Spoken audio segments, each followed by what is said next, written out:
عمومی مغالطوں کی سیریز میں سائنس کی دنیا اور تختی آن لائن کی جانب سے ہم آپ کی خدمت میں ایک دفعہ پھر حاضر ہیں، اور آج ہم بات کریں گے ایک ایسے مغالطے کی جو ہمارے اسٹوڈنٹس میں بہت مقبول ہے، اور وہ یہ کہ ماضی میں زمین کبھی سورج کا حصہ تھی۔ حقیقت یہ ہے کہ زمین کبھی سورج کا حصہ نہیں رہی، اور نہ جانے کیوں ہمارے ہاں یہ غلط تصور بہت عام ہو چکا ہے۔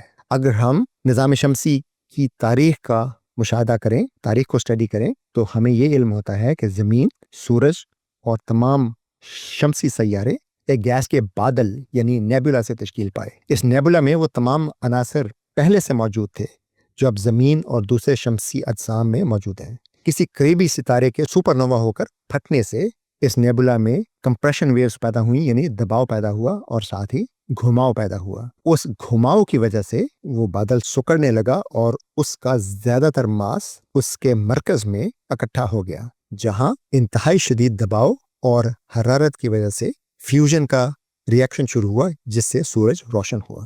اس تمام پروسیس میں جو میٹیریل سورج میں شامل نہیں ہو سکا وہ بدستور سورج کے گرد گھومتا رہا۔ اسی بچے کھچے میٹیریل سے زمین اور باقی سیاروں کی تشکیل ہوئی۔ چنانچہ زمین کبھی بھی سورج کا حصہ نہیں رہی۔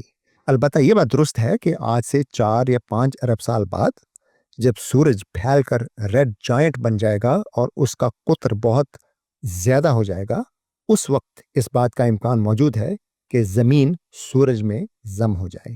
لیکن یہ بات درست نہیں ہے کہ زمین پہلے کبھی سورج کا حصہ رہی تھی۔ آئندہ کسی نئے مغالطے کی سائنسی وضاحت کے ساتھ آپ کی خدمت میں پھر حاضر ہوں گے۔ تب تک کے لیے اجازت دیجیے۔ اللہ حافظ۔